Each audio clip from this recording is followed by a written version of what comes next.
a Georgia Tech team that, how would you characterize before the show started? Georgia Tech, they'd just beaten Wake Forest. They were coming in hot. They had won 4 of their last 6 games. Right. And beaten some pretty good teams. And that big man they got inside is a talented player. Yeah, he's just a freshman. Just a freshman. They got, Damon Stoudemire's got some upside on that ball club. Yeah, he will turn that program around. 100%. And you can tell he's got that fire and that competitive spirit to turn that program around. We'll talk about Virginia basketball. As many of you guys know, and I'm seeing buku viewers and listeners here tuning into the program. Mr. Ralph Sampson will join us on the program here. The Virginia basketball, would you characterize him as the greatest basketball player in Virginia basketball history? I think that's safe to say. Oh, yeah. Yeah. We're talking a 3-time National Player of the Year. It's only been done one other time. Right. It was Bill Walton. Hall of Famer, exactly. Yeah. Hootie was here covering the team during Ralph Sampson Mania. I was. And as we discussed before we went on the air, and I've had people ask me over the decades what it was like, and I said, I really can't compare it to anything else that I've ever experienced. And I reckon it must have been something akin to having been a Rolling Stones magazine beat writer or something back in the day covering the Beatles, because everybody in the country wanted a piece of Ralph. I mean, he couldn't go to class. He couldn't go to class. He couldn't sleep at night. People were banging on his door on the lawn at 3 o'clock in the morning, drunk, wanting Ralph to come out and talk to him. He had to finally move in with Terry Holland and live in his basement to get a special exemption from the NCAA to do that. And I mean, you had every media outlet in the nation coming into Charlottesville every week. It'd be somebody new wanting to do a national interview with Ralph live on grounds. On grounds, yeah. On TV. Or U-Haul, the house that Ralph built. Yeah. And it was a mania. I mean, I remember being in Tokyo with the team, and Ralph was sick and couldn't play, but even the people and all the Japanese knew who Ralph Sampson was, and I remember they had a TV crew following him everywhere he went. I was out with the team just walking around Tokyo, and it was like a little train of TV people following him every move he made.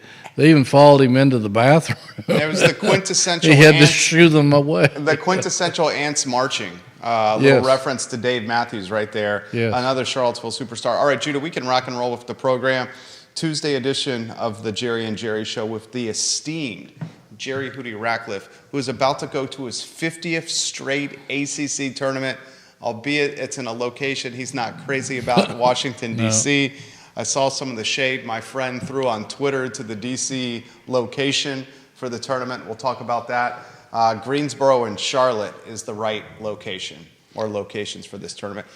Judah Wickhauer, we can rock and roll when you're ready. Viewers and listeners, get your questions and commentary ready.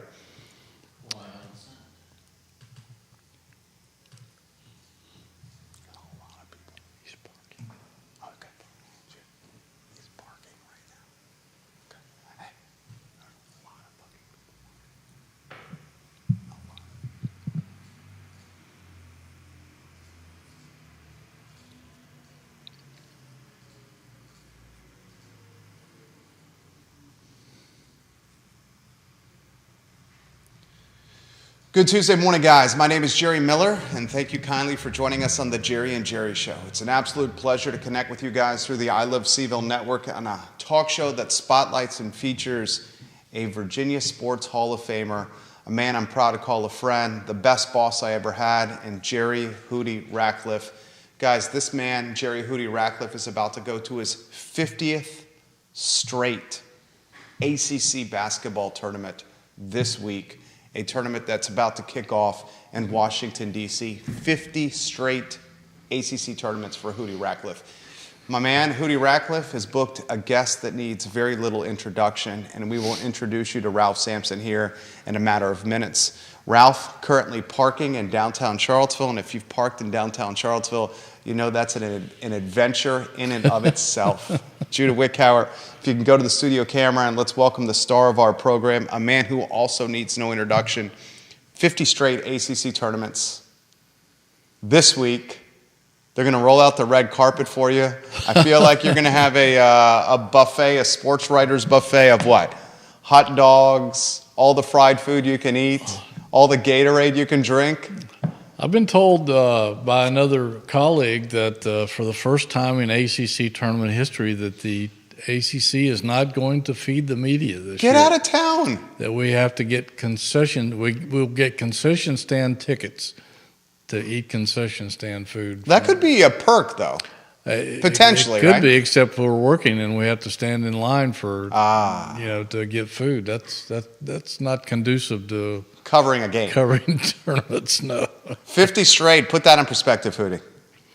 It's hard for me to grasp. Actually, I never really thought about it until somebody brought it up a couple of weeks ago when I told them that my first one was in '74, and I think that came up on this show. It may have been. Yeah.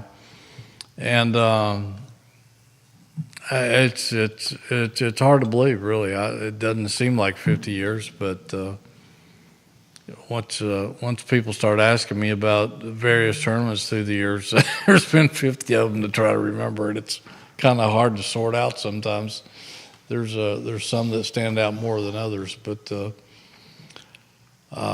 it's an honor, and I'm humbled to have been around that long. But it's still it's a little mind-boggling to me that I've been kicking it around for that long a period of time. Like a fine wine, this man gets better with age. Hootie Ratcliffe, Ralph Sampson, moments away, guys, parking his car right now in downtown Charlottesville, our studio on Market Street.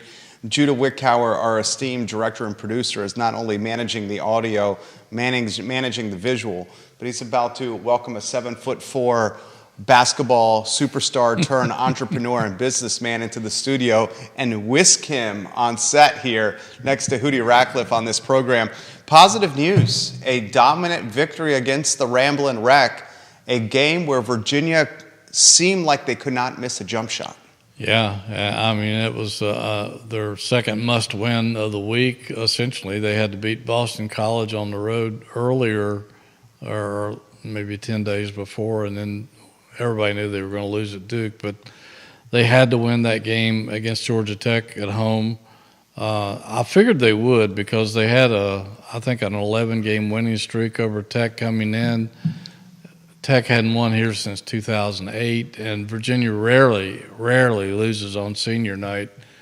And I didn't think Reese Beekman would allow this team to lose in his finale at John Paul Jones Arena. And what a finale it was for Mr. Beekman. It truly was. I mean, if you look at his line score from that night and what he did on both ends of the floor, I mean, he was 8 of 10 shooting.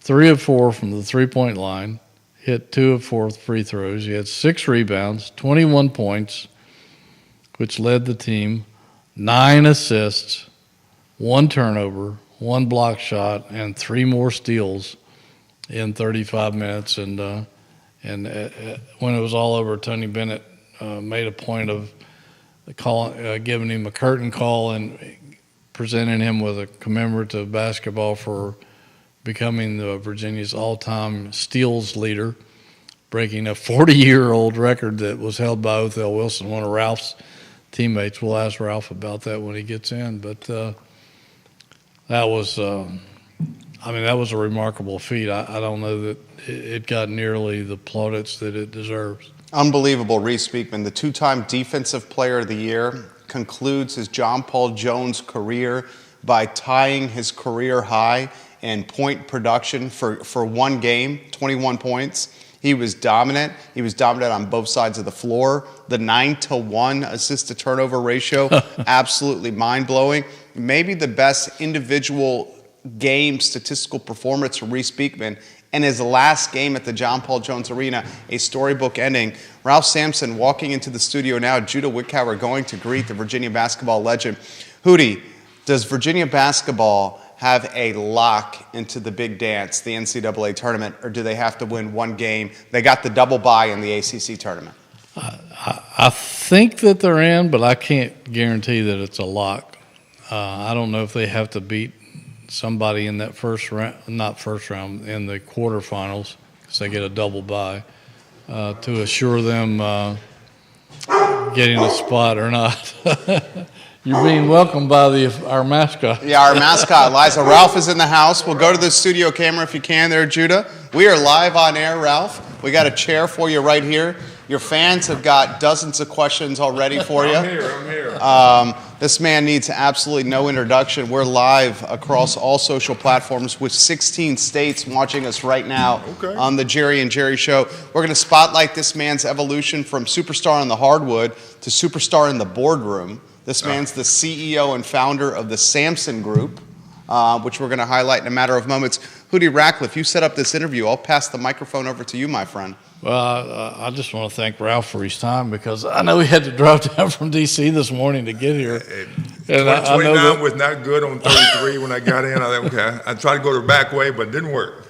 Nothing ever works coming back from D.C. It was good until I got to 33, so Charlottesville traffic is getting rough. Oh, yeah. Yes, it is. The population is increasing. Everyone seems to have two cars, Ralph, and it's congested on every street. Yes, it's different. It's different when we were here in 79, 83, and there was not much traffic, only buses on the campus, so that's about it. But now it's a bigger city, and it's fun, but it's growing rapidly, as we all know. Yeah, and with that comes problems, and traffic is one of them. It is that. So why don't we highlight, what's going on? I want to chat the Sampson Group. I want to talk basketball here. I want to talk Ralph Sampson Mania, Ralph Sampson Tap House, your steak in the White Spot. I mean, my man, you are crushing it from a business standpoint here. How's life right now? I don't know about crushing it, but we are actively moving a little bit, and it's fun. The White Spot, which a bunch of us got together, and some locals as well, and some guys that are well known in the city, said you can't let that go. And we just found out a couple of weeks ago, I guess, the Little John is coming back too. So it's good to see some staples that were here when I was here still exist. And so we have that, and we have the Tap House, which is now 2 years old, which is kind of crazy to see how 2 years are going past. Yeah. 2 years in April, so we'll have our anniversary coming up, middle of April, and that's going to be fun. It's going well. You have your ups and downs, especially in this world we live in with restaurant business and hospitality, and people that want to work, people that don't want to work, people that come and go. But it's been really, really fun to have the fans come in and watch the games or concerts or talk basketball, and I've enjoyed it tremendously and look forward to more to come. So we have some sister restaurants as well, which is Matchbox and the Ridley. So that's been fun. I can't complain with that, and I want to continue to have the fans come in and do some good things. Absolutely fantastic. Fun things. Well, let's talk a little bit about the Sampson Group, which just came to life recently. I know you were on Wall Street recently. We'll talk about that too. But in the press release, it's the Sampson Group is committed to fostering innovation across various sectors, including hospitality, sports, digital media, and technology. Our mission is to catalyze opportunities, cultivating an ecosystem where unique ideas flourish. Yes. Let's talk about what's your mission? What are you guys trying to do? Well, created stems really from my mom and our family farm, and was doing things in the business world, restaurants to basketball, whatever. So the Sampson Group just kind of put them all together into one so we can manage it better. My sisters have their companies as well. My sister Joyce has Just One. It's a scholarship program for girls in the state of Virginia that's growing rapidly. My other sister has Salon and Academy business in Harrisonburg and throughout the country, basically, and growing tremendously. So I think, let me help manage those companies also and build more. So we had that mission with sports because we're in the sports world, and obviously we've always been in the sports world some capacity. We have camps in Harrisonburg, some down in Richmond and New Henrico County. we're going to do a business and sports thing in September that hopefully will help the NIL situation here in UVA, which we can talk about a little bit more. So it's been fun to do that, and with your help, launched it, whatever. It's been a frenzy for the last 2.5 weeks because of just kind of putting it out there with interviews, ESPN. We were on Wall Street a month ago or 2 months ago or so with another company that we were working with, and we couldn't announce anything then, but we went to see kind of what's going on, and now we're working in Wall Street to some capacity. In June, we'll be back up there and doing some things. So it's been fun. It's been hectic, but I've been enjoying it because it's fast-paced, and I don't like to sit down and do nothing. I like to get up and hit the ground running. But we're having fun, and we got great things to come. Well, I know you've reached the pinnacle of everything in basketball that anybody can ever imagine, but what's it like being a businessman? And none of us have ever been on Wall Street. I know. Probably I'll take you next time I go. probably nobody in our audience has ever been to the Wall Street. What was that moment like for you? Well, I went when I was in the NBA one time, and it was different back then because you go on Wall Street and they ring the bell afterwards. But at that point in time, it was probably 1,000 people on the floor, and it was paper everywhere. I mean, just literally as you take the ticket, you throw it on the ground, you go get another one. And now there's maybe 500 people there, and it's totally automated. So you're watching the screens, whatever. But it was pretty cool to watch and see how really the economy in the world works, and it's all through Wall Street. So we had a company there that entertained us called the Counter Group, which was great. They take a company to public, and so we had some football players there as well, and they was kind of announcing what they were doing. But the coolest thing was just the mix and mingle on the floor at the stock exchange, where you get there and you kind of see the numbers, and you really don't understand it until this guy explained it to me and you see the ticker tape. But it's fun, it's exciting, it's New York City, which I love to go to all the time. I don't know if I could live there, but I could go there and hang out and enjoy the restaurant world, but also the people there are different, but it's pretty fun. So it's a big difference between back then and today, and it's also interesting to see how it works. Awesome. This man's got multiple newspapers watching him here, multiple TV stations watching Ralph Sampson. If you got a question, and I see about a dozen of them already, put them in the feed. We'll relay them live on air. The Sampson Group, your namesake business here. What's the vision? Yeah, it's just like Jerry said. I mean, I had other companies, but I never called it Sampson. I just didn't want to be, that name out there. It's basketball, and it's Winter Circle this or Stick 5-0 this or this and that. I wanted different things. And then my mother said, well, with my dad passing almost be 2 years in November, and his legacy and his just drive for us and my sisters and family, and really didn't understand how special he was until he passed. We had about 3,000 people at his service, and the significance of just him and my mom and that legacy I want to leave and evolve the Sampson Group.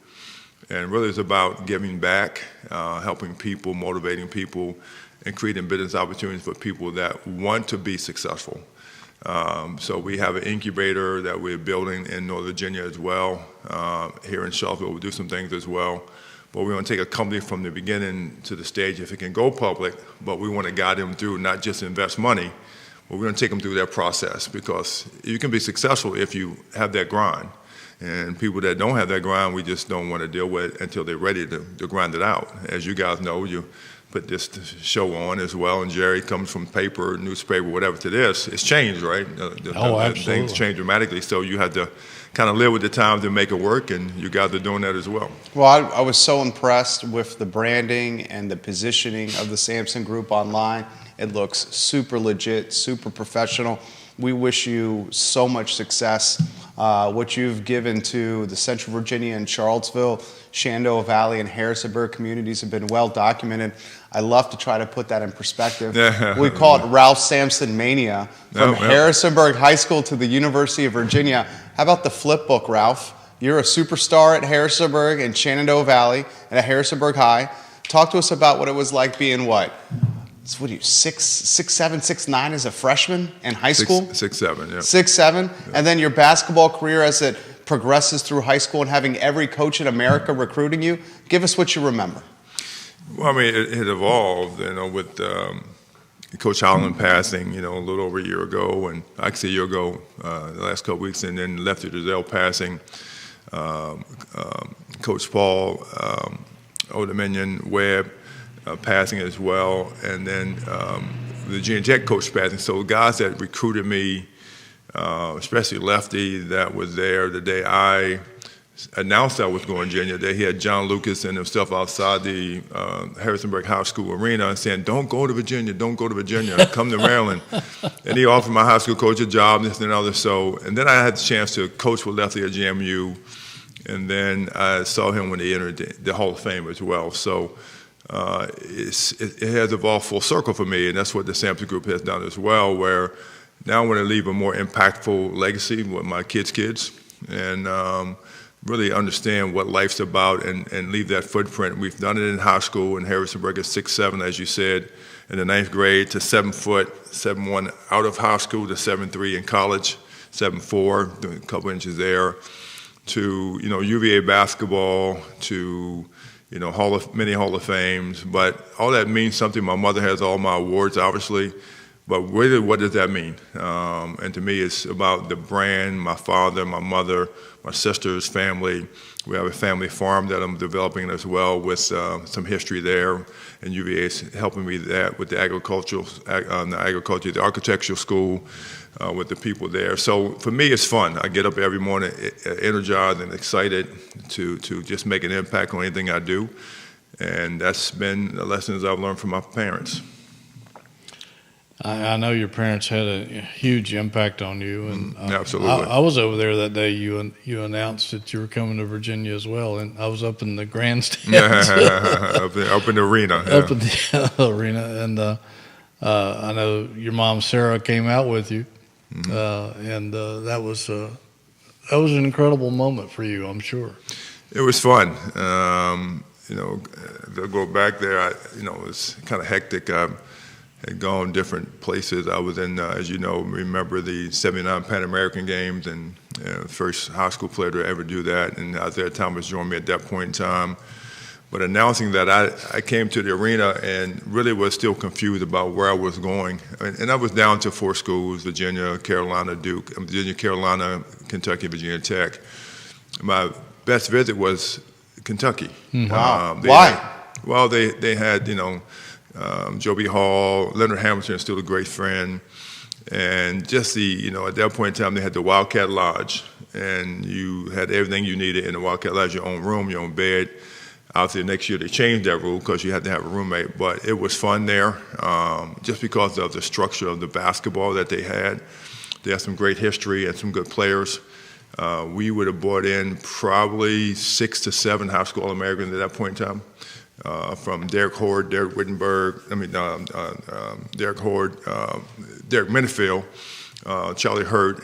They had a cast of characters, right? Sam Bowie would have been on that same team, so it would have been kind of crazy to have that and have been 7-footers in high school, college, just like they had with Roby and Phillips back in the day.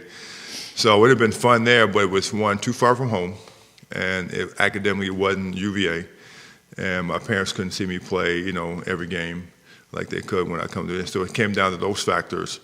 But when I got to the high school arena, I was like, okay, where I'm going. I said, and my mom was like, you got to make that announcement today. And I was like, I don't know where I'm going. She's like, you're going to make that today. So she kind of coaxed me to do that. And then, as you recall, Jerry, I said, I think I'm going to Virginia. And my mom said, no, you don't think that's where you're going. So I remember Bill Millsap almost fell out of the stands when you said that. And so it was fun to see and watch and hear, and the arena was full of people. And Coach Brady and we had gone into the office and called the other coaches respectfully and said, well, he's not going to Tech, he's not going to North Carolina, he's not going to Kentucky, but he's going to Virginia. And I think he called Coach Holland, and the rest is history after that. We got a question right here from outside Baltimore, Maryland. Give us your best Terry Holland story. Oh, Lord. He's got a lot of them. From recruiting to playing for him to life after college, and there's many questions and many stories at each phase of life, right? So coming into UVA, just him, he'll always say that his car knew and it wasn't any GPS back in the day, right? So his car knew he could put it on autopilot basically and get from wherever he was to Harrisonburg really often. So they picked me up in my official visit. Now, I had come to UVA. I won 2 state titles in University Hall. I've been on campus a number of times just because of the travel back and forth. My cousins played in high school, and we would come to games at University Hall years before that.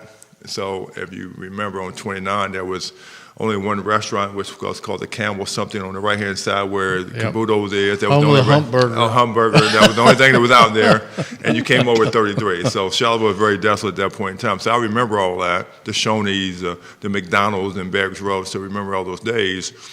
So those stories evolved as well. But Coach Holland, and knowing that I'm coming to UVA, but also my official visit there, you got to have the official visit. We got to get you the visit. I said, I already been there. I already know what it's about. So going to the classroom, but the official visit, ironically, was shortened because it was the weekend of my mother's birthday. I'll never forget it. It's when we took the helicopter ride with Hicks and that crew that put Ralph's house on top of the building, which now has significant meaning to me. Before, it's like, okay, what does that really mean? So I can play off that a little bit, especially with the restaurant. But it was significant coming to that visit in the helicopter ride because it was there. But they picked me up in a van and had some, what we call it, hot chocolate and Dunkin' Donuts with Coach Page and Coach Holland. Drove me over to Charlottesville, but I didn't take my full visit for 48 hours because I had to get back from my mother's birthday. But significantly, on that same day, 40 years later, is when they had the parade in Scott Stadium for the national title championship parade that they did. It was the same, it was 40 years later than that. So that had significant meaning for me because it's the weekend of my official visit at UVA.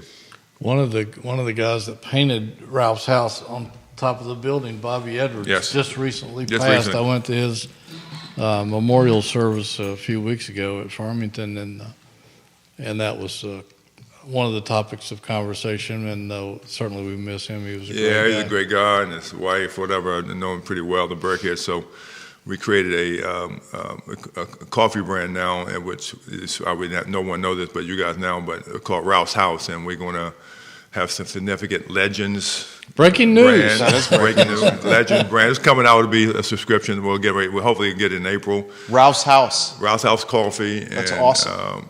It'll have, we have one with Bobby Edwards and Tom Hicks on it, and really? telling the story. And then we got Coach Holland. So we'll have some Legend series every year with not only myself, but also other sports people from UVA.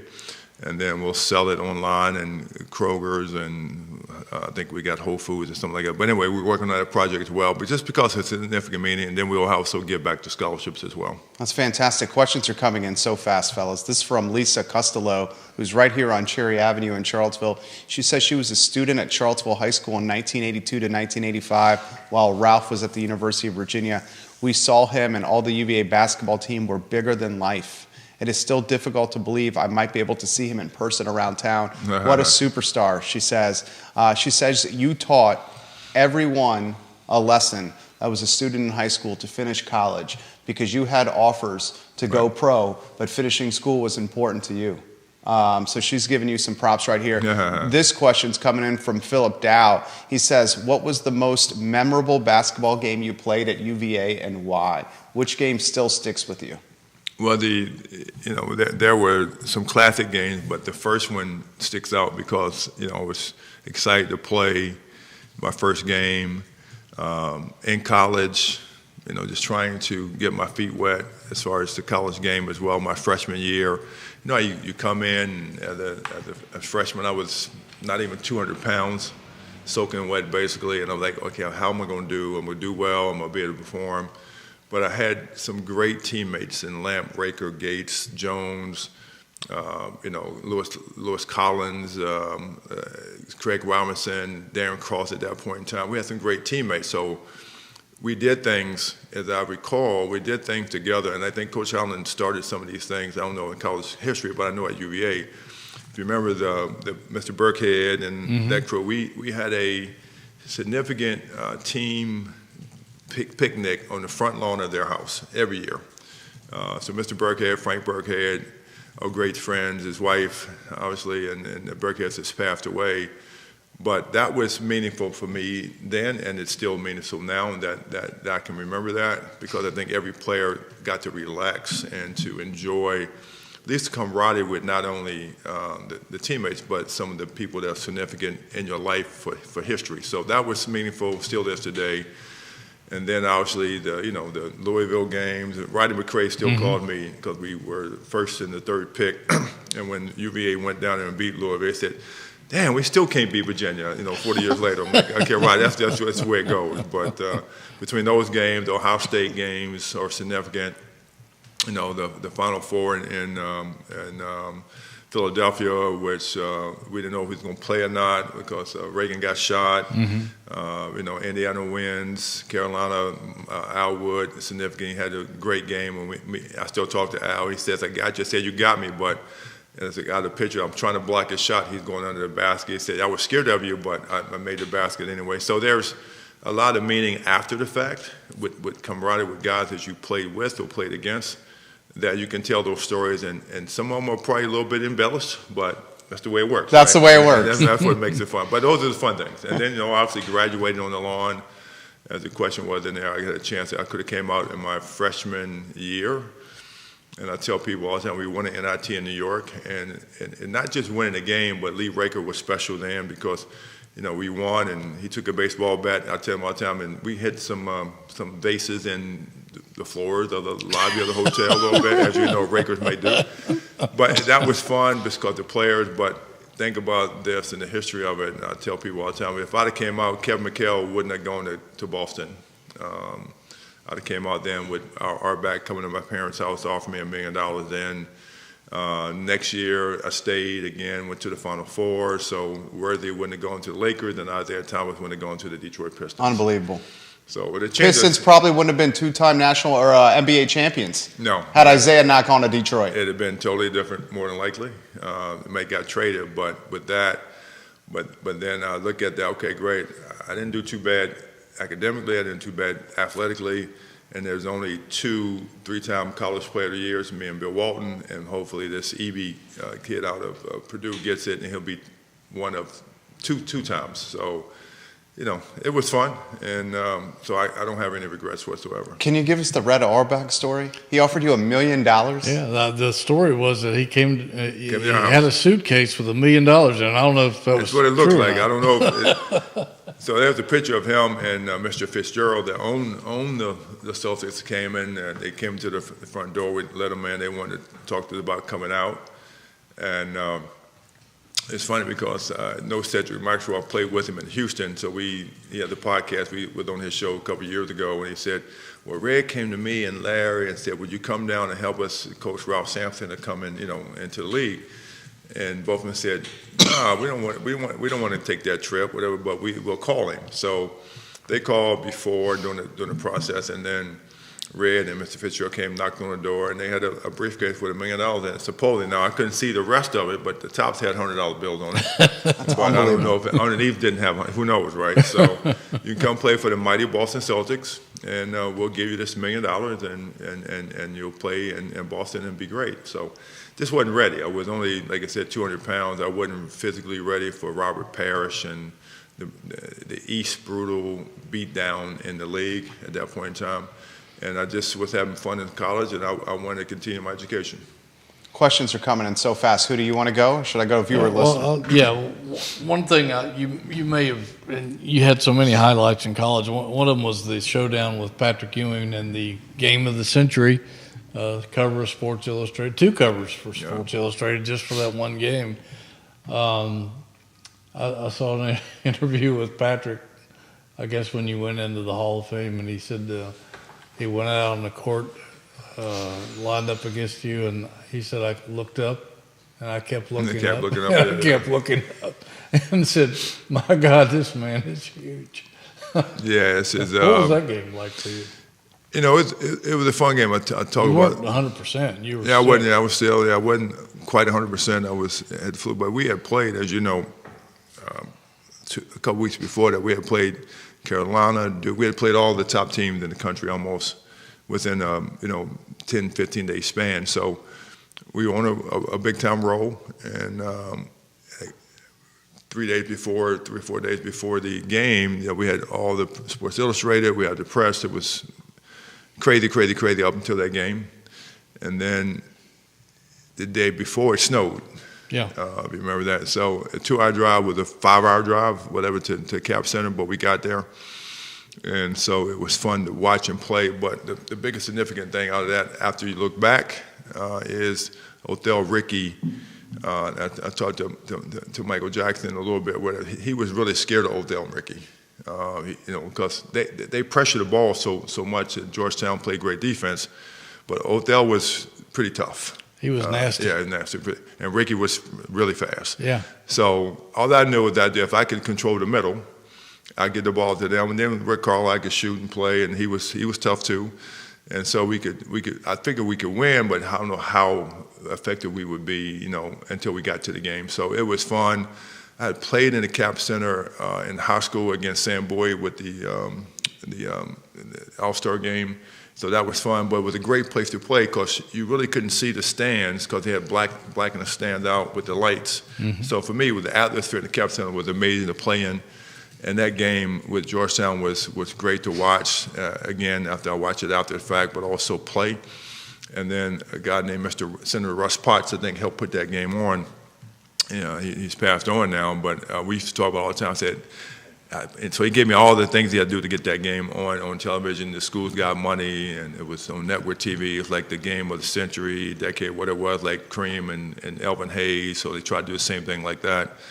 So it was fun. And then Patrick and I had a chance to talk, afterwards sometimes here and there in Hall of Fame, or when UVA played Georgetown a couple of years ago. We talked in a preseason game, and it's the first time I played against somebody that tall as well and that strong. But I knew I was probably a little bit more savvy than him in college at that point in time, but they played and dominated, a different way. But we had a really good team. They had a really good team. And, as you look back memory-wise, it's really good to watch that game again and really figure out where you were at that point in time. And then you also hear fans say, I was at that game. And then coming to the restaurant, there are pictures on the back wall where people say, I was at that game. So those stories are definitely good to hear. Again, wherever they were here, some of them are real, some of them more embellished, but it's the fans watching, and it's a good perspective for me to understand and enjoy their stories. You'll love this one here. Hootie said last week that you were bigger than the Beatles when you were on the Browns. I talked about that all week long.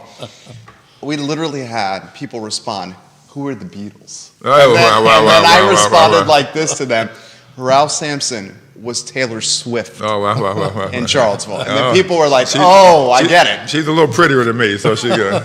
Put Ralph Sampson maybe in perspective. You couldn't go to class. You had to move off the lawn. Put that in perspective. Yeah, after the first year and then the second year, classes were fun because the teachers, I remember a lady named Carol Jablonski, a professor, and that's one of the reasons I majored in communications, because I was kind of a shy guy coming out of high school and really didn't know how to do interviews, and she helped me along. She was a tall lady, and so I remember the whole communication department. And then Dr. Bice, which everybody that went to UVA knows Dr. Bice, psych, and Gilmore Hall, remember the room and everything. So, if I was missing from class, which I didn't miss too many, and the mistake I made was 7 foot. You can't sit in a desk or a chair, and you have this big auditorium. If you put your feet over 2 chairs, he's not here. So I learned those techniques. I learned those techniques really quickly. We go in the big class, sit in the back row. Don't sit in the front. Sit in the back in the corner somewhere. They can't see you. But the experiences from that time, from classes to professors to other students on the buses, going to class, and I tell people all the time, the camaraderie with University Hall, and I don't think the athletes get that feel today that we had at University Hall, because every sport was in University Hall. Mm-hmm. Locker rooms, weight rooms, everything was there, and John Gamble and Bill Dunn, really put me together, physically. Coach Dunn got rest in the past, but John, I've talked to recently, and we recall some things like that. He put together, Terry Kirby was in town the other day, so we understand the John Gamble philosophy. But being able to be physically put together, mentally put together, socially put together at University Hall, And I think today's world, we don't have that same camaraderie with athletes. The basketball has their own little world. Football has their own little world, which is okay. I'm not saying it's bad. I'm just saying that we commune together, worked out together.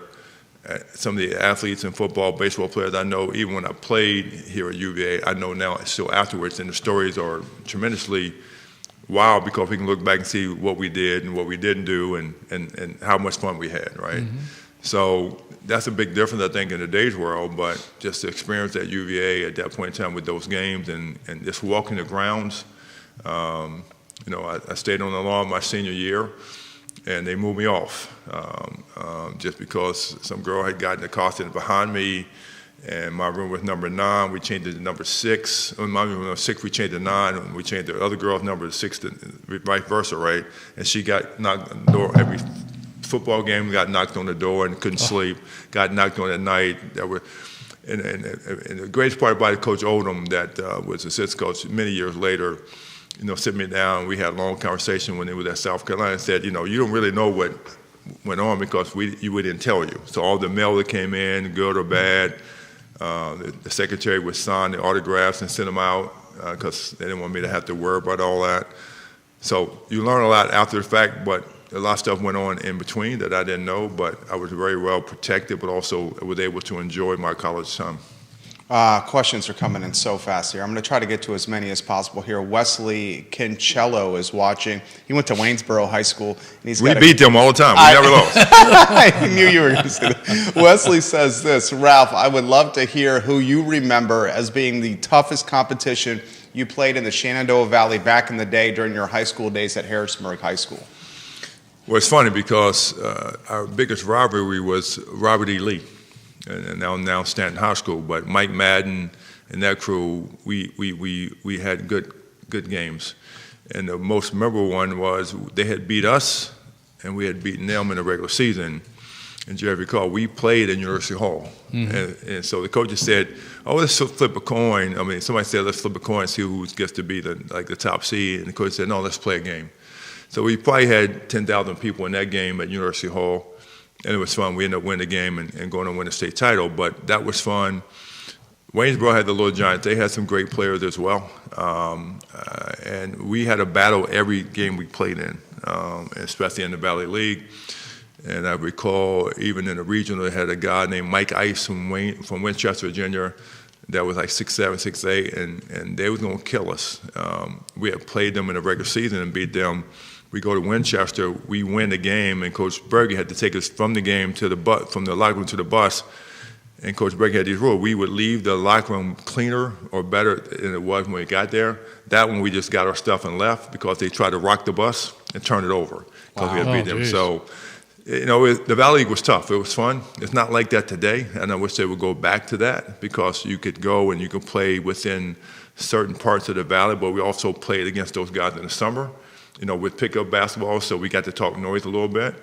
And so I had some great friends in Stanton and Waynesboro and Fishersville and Charlottesville and Winchester that we played basketball pretty much every day in the summertime. So Valley League was great, and hopefully we'll get some of that good basketball back in those areas as well.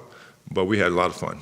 Kevin Higgins, watching in Greenwood, he says, Ralph, what was it like to see Rouse House on the top of U-Haul? Again, I know what it means now, but at that point in time, the first thing I had to do was come from Harrisonburg in that van and come to University Hall parking lot and get in a helicopter that I've never been in before. Like, okay, my mom like, I'm not going up there. So you get up there and then you lean over and like, okay, it leans on like, okay, will you fall out? So I was scared of that first and foremost, and didn't understand the significance of why it was done. But you see that, okay, great. Can we get down and get on the ground again first? So then you're like, okay, who did that? Right? Then you find out how it happened. Nobody knew at that point in time, right? Nobody said anything because Hicks didn't want to get in trouble. But after now, a number of years, you understand how special that was. It was special then, but I was young. I was young and trying to figure it out. Why do I have to come over here? It's my mom's birthday. I wanted to celebrate her birthday. But the experience there with coming and that event and then going to class, physically going to class with some players really helped me make the decision to come to UVA. Can you imagine you playing college basketball now with all the NIL opportunities? I mean, Ralph. I wish. I know. You have $5-10 million just from NIL opportunities of playing college hoops.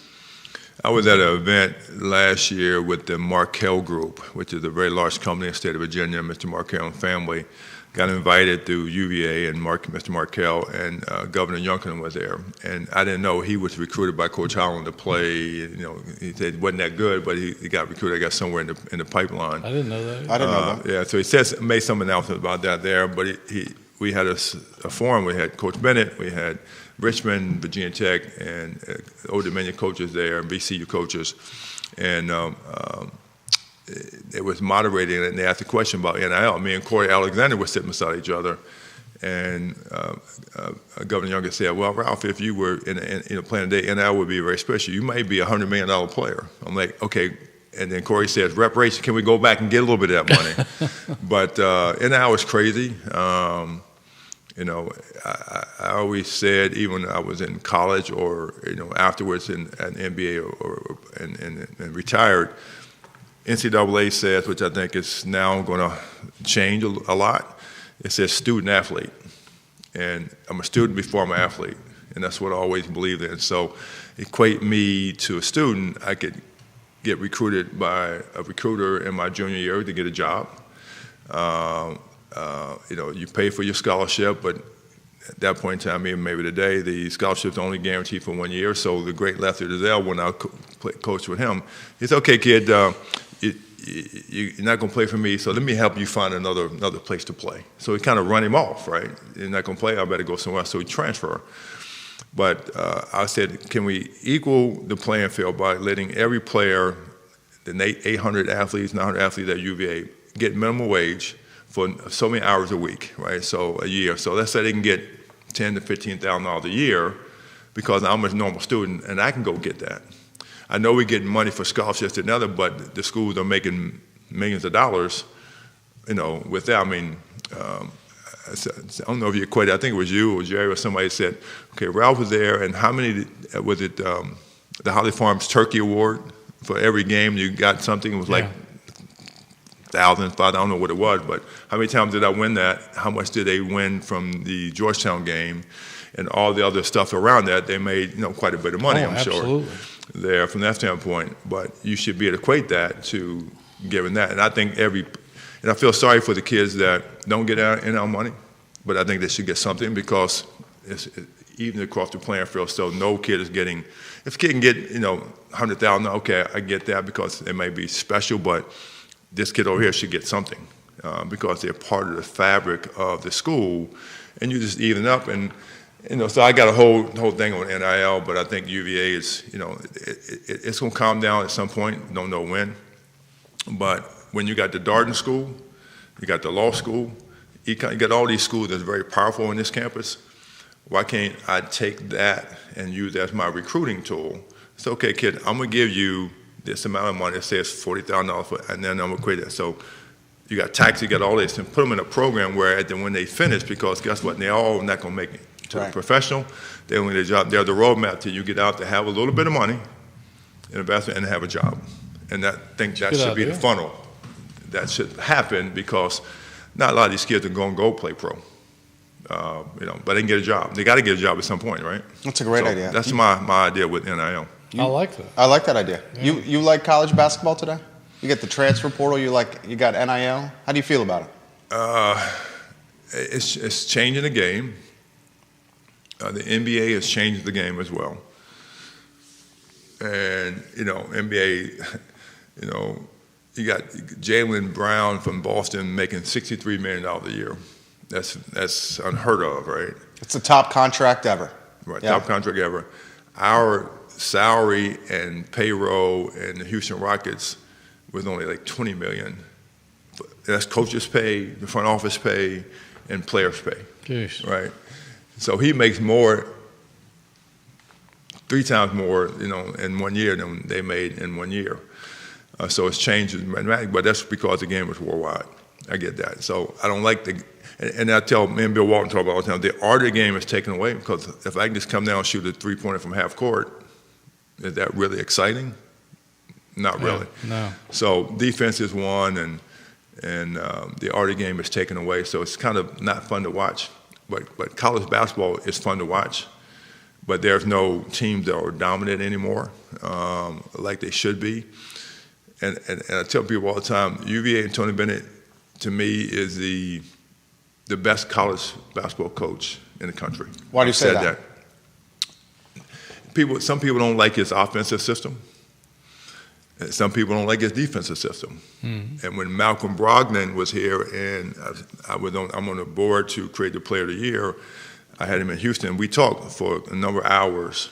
And I don't like Tony's system. I want to be more freer to score more. And I said, well, you'll be fine. You'll get drafted somewhere. So he thought he was going to be drafted higher than he was, but he was drafted by Milwaukee, and Jason Kidd was the coach. Perfect fit for him because he learned from one of the best guards that ever played in the NBA. I saw him in L.A. when I was living there, and we talked. I said, how's it going? Okay, it's going good, whatever. I just want to score more. But in the next 3 years, he had the second contract up, and he's got like almost $90 million. Mm-hmm. Big-time contract. So he didn't do too bad. Right. No, not at all. 100 didn't do too bad. So if you understand his defensive principles and you can score in this offensive format, you can be really good at the NBA.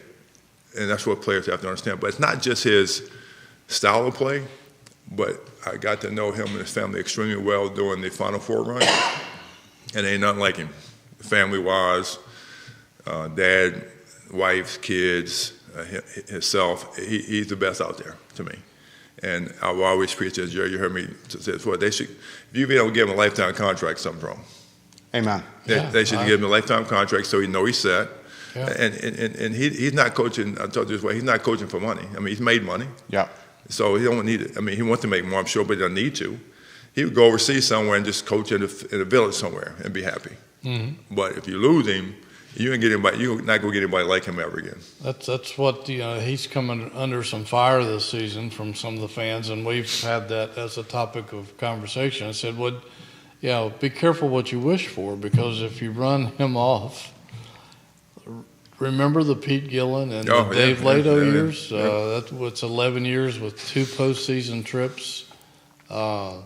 Maybe they were scoring 90 points a game, but you ain't win no titles. No titles. You ain't got consistent wins every year. I mean, hardly won an ACC tournament. Hardly. Yeah, third-tier tournaments. Yeah. I mean, that was the CBI? There was one CBI in there. Yeah. A lot of NITs. A lot of NITs. But, I mean, the culture, think about the culture with Lato. Nothing against those guys, but the arena's packed. Everybody, Tony gets more cheers than the players, right? Yes, he's well respected. You're not going to find anybody like that. He's a Krzyzewski-style coach. And Krzyzewski got on some fire when he first got to Duke, because we beat him by 42, and he still hates us. So that's why he tried Virginia play. He still hates us from that time. But Tony is the best coach in college basketball. There's some Selfs and other coaches out there that are really good. I know a little bit. I don't know like Tony, but again, I think they do him an injustice by not giving him a lifetime contract personally. This question's come for Ralph from Charlotte, North Carolina. Jennifer's watching the program. She says, guys, I love the show. We watch the Jerry and Jerry show every week.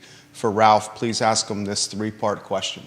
Who's the best NBA player he's ever played with or against? Who's the best college player he's ever played with or against? And the best UVA player? I got 2 answers to that. Okay. So everybody said, how do you think, whatever. So my mentality was, I was the best in the NBA when I played mentally. I was the best player to play with, and I was the best player to play against. I love it. Because I had to play that in my mind. Absolutely. If I didn't think that or feel that or work out to that, you remember the days with Bill Dunn and John Gamble, and I think here's the difference between when we played or we thought about it and the kids today. And I train kids all the time. So my mentality in that weight room with John Gamble was, this should be harder than playing. So when you lift a 90-pound dumbbell curls, you act like you in the game. Mm-hmm. You feel like you in the game. When you walk in this training room, when you walk in this weight room, this is game time. And now we're just going through the motions, because guess what? We can only work out so many hours a week. Ain't going to be in the weight room so many days. Now, UVA's trainer, the weight guy, was the best in the country, right? Unbelievable. Best in the country, don't get me wrong.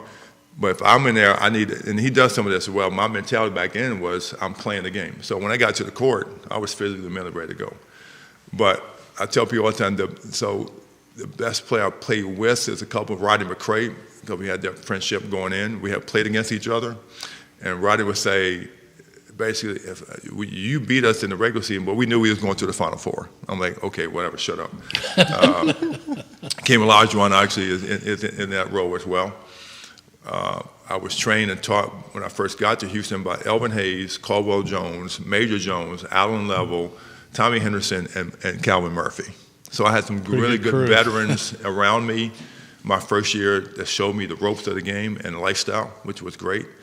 Elvin Hayes took me one time. He said, let's get away from basketball. I lived in the same neighborhood he did. He said, let me just get you away because you need to get away. Took me to his horse ranch. In his van, we went out there for a day to get away from it. Said, you got to get away from it every now and then. Because he knew I was from Virginia and farmland, whatever. So he took me there and had a great day. And the next day I had like 30 points. So he knew that. So I was taught by some of the best, right? So those are the best players that I played with. Rodney and obviously playing against Kareem and Magic and Bird and all that, obviously played against those guys. But the person I learned the most from was Bill Russell. He came to campus one time when I was here. We interviewed him. He was the manager of the Sacramento Kings. He got me to come there. And then after the fact, we built that relationship over the years. And it's been a couple years ago now. He got in the Hall of Fame twice as a player and a coach. But he drove from Seattle to Boston. That time he got it, and he from Boston to Harrisonburg. I got pictures on my phone still. Stayed with us 2 days, and they driving. And then he went from there to Atlanta, Dominique, Julius, all that, and then back to Palm Springs where he lived. But the stories that he can tell you, and the experiences that he had to go through to be Bill Russell, but to play in Boston in that era, just another, are amazing. And so if you're about to go the best ever, it's got to be Bill Russell to me.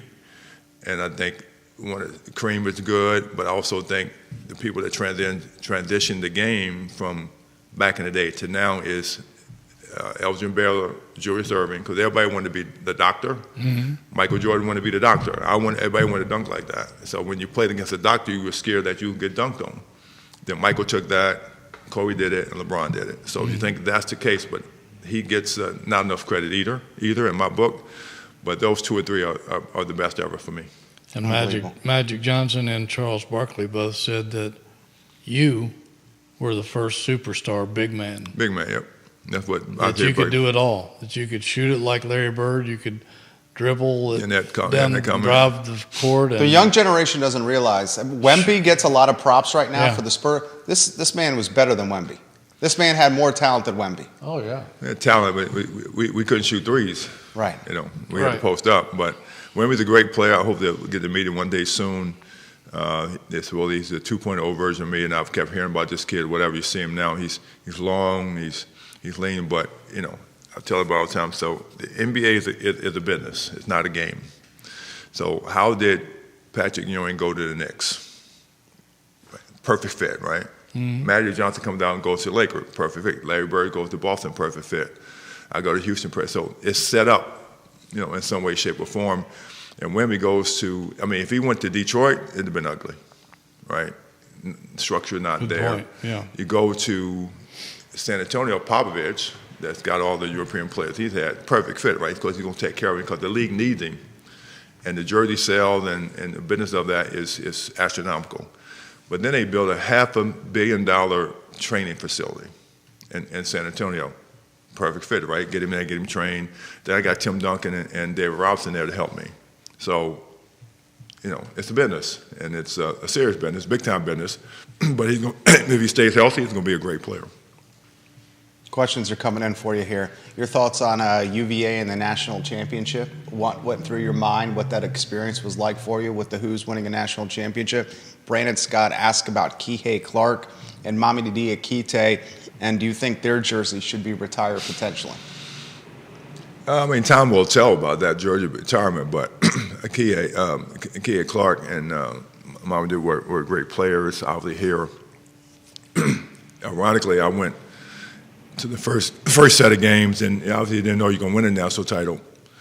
But I went with Phil Wendell from ACAC. Mm-hmm. Yes. Good friend of mine. And said, well, let's go to the game. Okay, let's go. Okay. He got tickets. I'll come down, drive down, et cetera. Alex English was in that city, so I saw him as well, played against him in the NBA. So we go, and we win. And then Phil's like, okay, well, next week, we got to go to the next one because, we can't just stop. I mean, we might be the good luck charm. We go to the next one, and we win. So now it's like, okay, we got to go to the next one. So end up going, we evaluate every week, and all of a sudden we get to the national title, especially down in Louisville, and it was kind of crazy to watch. But you could feel the excitement build every game, obviously with the fans, and we had every piece of the equation was on our side, especially in the game we got fouled, and I mean it just was amazing to watch. And you gotta have that every now and then, and if you don't, nobody wins the national title not having some luck. Right? Oh, absolutely. So the field was great, and the best part was winning it, but also walking down the street with Coach Bennett and the team and the fans. And I still get people say, I was in the hotel when they won, and you were in there, and we was packed, and whatever. So the stories after the fact were even still amazing for fans to tell us about or come to the restaurant and talk about. And I tell them, I said, we need to do it again, And I think with Coach Bennett, we could, but we got to get this NIL stuff straight. And try to figure it out and get a couple players. We got a great team, right now because Tony can put it together, right? But you may not win a title with the group we have, but you can compete for sure. And if you get luck on the side, you can win if they want to play. If they want to play hard. What's it? This restaurant you got is fantastic. I've enjoyed many a drink and dinner there. What's it like having kind of a public home base to greet your fans and the folks that love you? I mean, you're there all the time. Yeah, I used to be there a lot, and a couple of stories there. So when it first opened, I was there almost daily, and especially before the games and after the games. And then they said I was coming too much. You don't want to wear out your welcome, basically. But then I got a couple calls where if one lady said I didn't greet her. Because I'll get up and go to the table and just be me and talk. I've seen you mingle a lot. Absolutely. Yeah. And the lady said I didn't greet her, so she called back with her lawyer and said, well, he discriminated against me, so, whatever. So it ended up trying to be a lawsuit. Seriously? Yeah, seriously. Then this other guy came in one day and said in the bar and was harassing, before I got there, harassing the wait staff, the bar staff. I said, okay, cool. So I heard it, and I came in a couple of days, a week later, and the guy came in again. And so I walked up to him, and as he was harassing him again, so he had created we have this free appetizer card, that's a special card we have, and he had his own that he had printed. And so I walked up to him and said, are you okay? Because he was giving them harassment issues. I said, well, I'll buy you dinner, we'll buy you whatever, what do you need? So he had it, he said, they're not accepting him. I said, that's not ours, this is ours, it's yours. So he was a little intoxicated, I guess, but he leaves, and an hour later, this guy called on the phone. Well, I'm such and such lawyer, and y'all kicked him out. I said, we didn't kick him out. He'd just been irate in the restaurant, so we asked him to leave. So anyway, that was part of a lawsuit as well. Jeez. And then I was in one of our sister restaurants, which was crazy, and it was Matchbox, and this lady walked out and collided with the server, and because she wasn't watching where she was going, and then I get a call that this lady had gone around Charlottesville and done this numbers of times, and then she was in our restaurant trying to do the same thing. So Matchbox got a lawsuit, and it lasted like a year, and she tried to get money, but it's strange thing. I mean, you would not think things like that happen in a restaurant, but they do. About it. They do. So I not tail down my love of the restaurant. I just don't come every day. But I'll game days or I'll sneak in. I won't tell them I'm coming. I'll just show up. Typically a new one is coming. But it's been really fun.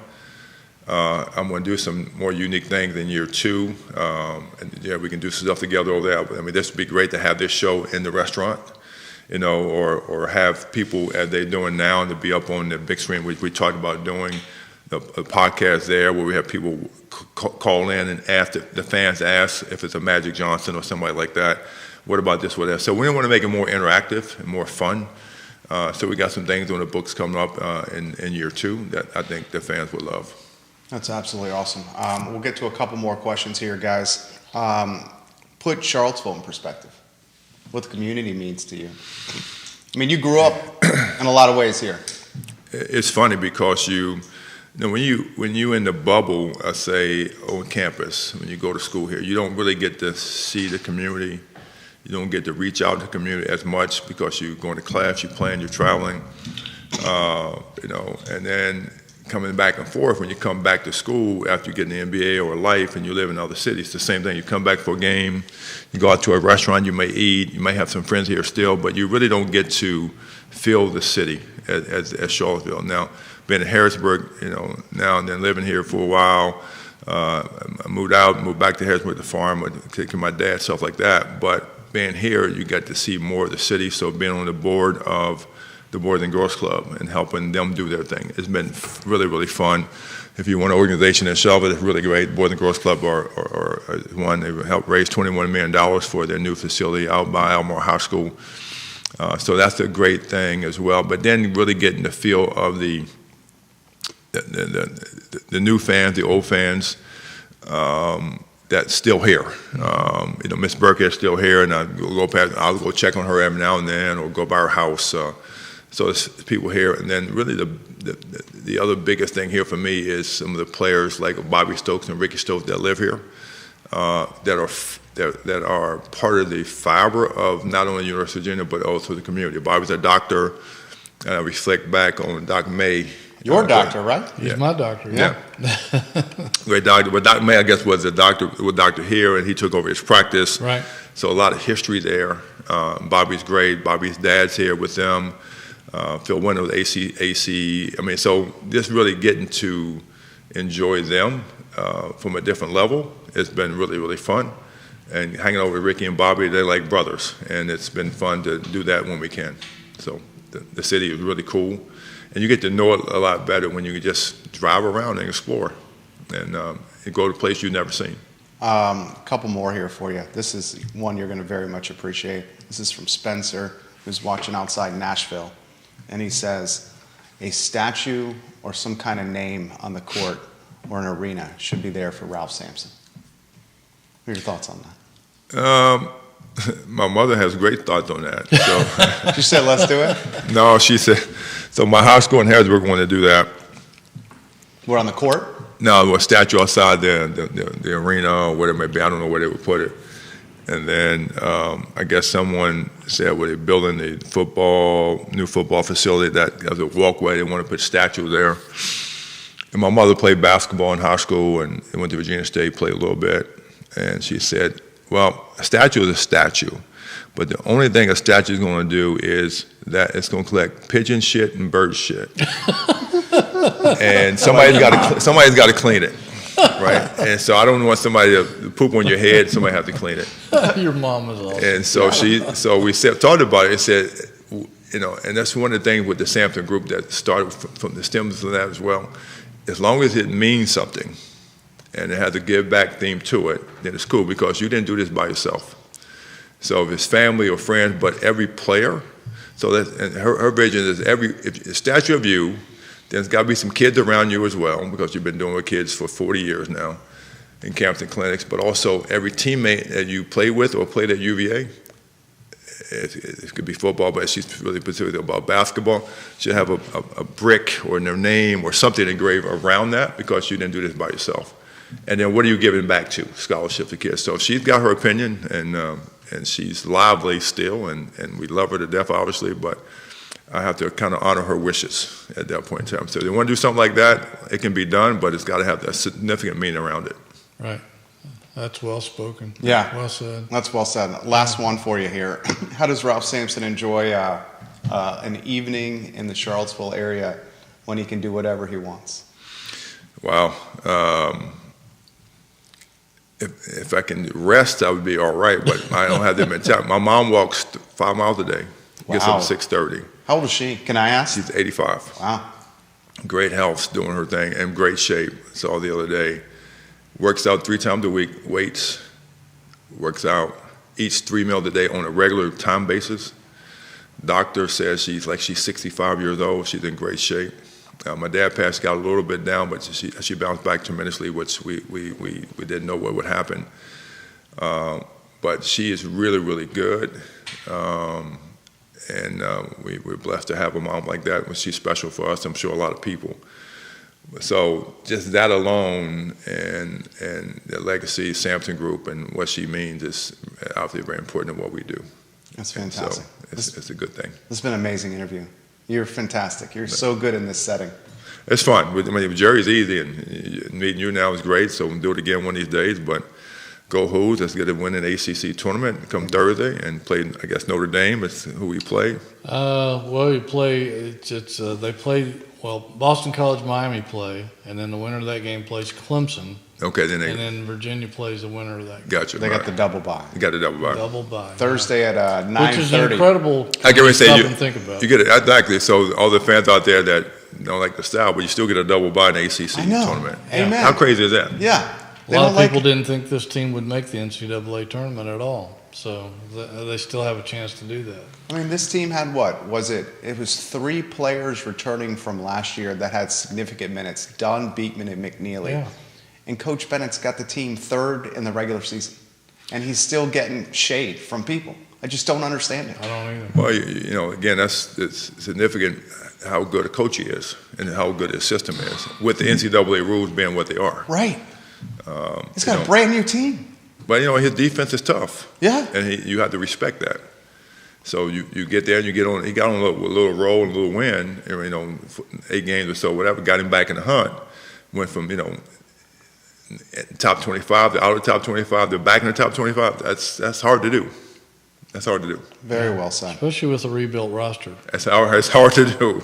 It's hard, as you know. You've seen a lot, so it's hard to do. But he's a great coach. You'll appreciate this. His 50th straight ACC tournament this week. 50 straight.